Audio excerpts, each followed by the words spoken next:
वैकुंठ का आकाश अनंत और स्वर्णिम था। महलों की चमक नीले और सुनहरे आकाश में मिलकर दिव्यता का अद्भुत दृश्य प्रस्तुत कर रही थी। वहां पर भगवान विष्णु शेषनाग पर विश्राम कर रहे थे और उनके चारों ओर लक्ष्मी माता अपनी दिव्यता और आभा के साथ उपस्थित थीं। वातावरण शांति और पवित्रता से भरपूर था। हवा में झिलमिलाते दिव्य कण और बहते लोटस पंखुड़ियां चारों ओर एक अलौकिक माहौल बना रही थीं। तभी भृगु मुनि प्रकट हुए। उनकी दृष्टि में जिज्ञासा और संदेह दोनों झलक रहे थे।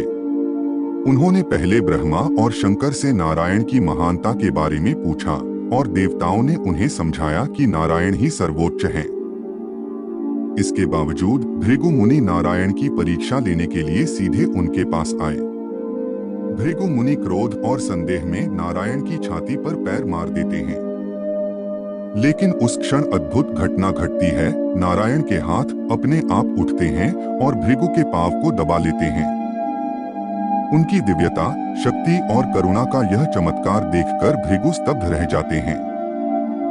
इस दृश्य ने वैकुंठ में सभी देवताओं और ऋषियों को भी चकित कर दिया। भूगोल और वातावरण धीरे धीरे बदलते हैं। नारायण अब श्रीनिवास के रूप में पृथ्वी पर अवतरित होते हैं। उनके दिव्य रूप और शांति से भरे व्यक्तित्व की झलक उनके प्रत्येक कदम में महसूस होती है। तिरुमला के घने और हरे भरे वन उनके चारों ओर फैलते हैं, जहां पक्षियों की चहचहाहट और बहती नदियों की मधुर ध्वनि वातावरण को और जीवंत बनाती है। इसी वन में राजकुमारी पद्मावती अपने मित्रों के साथ भ्रमण करती हैं। उनकी सुंदरता, सौम्यता और दिव्यता चारों ओर चमक रही है।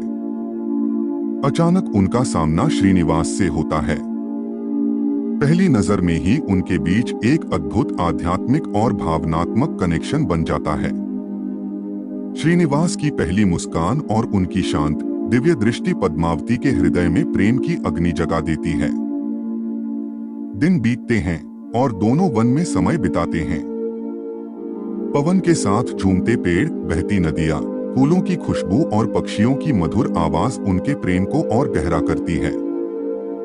धीरे धीरे उनका प्रेम स्थायी और गहन हो जाता है। इस प्रेम की खबर राजा और राजकुमारी के परिवार तक पहुंचती है। वे इस संबंध को स्वीकार नहीं करते, लेकिन ब्रह्मा और शंकर स्वयं प्रकट होते हैं और कहते हैं, पद्मावती का भाग्य श्रीनिवास से ही जुड़ा है, इसे बदलना संभव नहीं है। इसके बाद भव्य और दिव्य विवाह संपन्न होता है, जिसमें आकाश से देवताओं द्वारा फूल बरसाए जाते हैं। वन और वातावरण पूरी तरह उत्सव और दिव्यता से भर जाते हैं।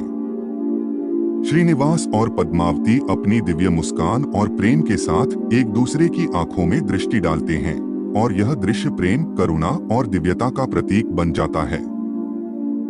इस भव्य उत्सव के कुछ समय बाद लक्ष्मी माता पृथ्वी पर आती हैं और देखती हैं कि श्रीनिवास ने पद्मावती से विवाह कर लिया है।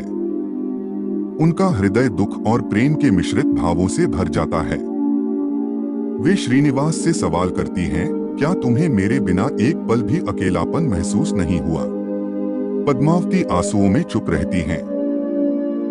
श्रीनिवास दोनों के बीच खड़े होते हैं और उनकी दिव्यता और शक्ति का प्रभाव पूरे वातावरण पर पड़ता है। पेड़ पौधे कांपने लगते हैं, आकाश में बादल घुमड़ते हैं, हवा में फूल और दिव्य कण उड़ने लगते हैं। इस घटना के बाद भृगु मुनि पृथ्वी पर श्रीनिवास के अवतार का भविष्यवाणी करते हैं।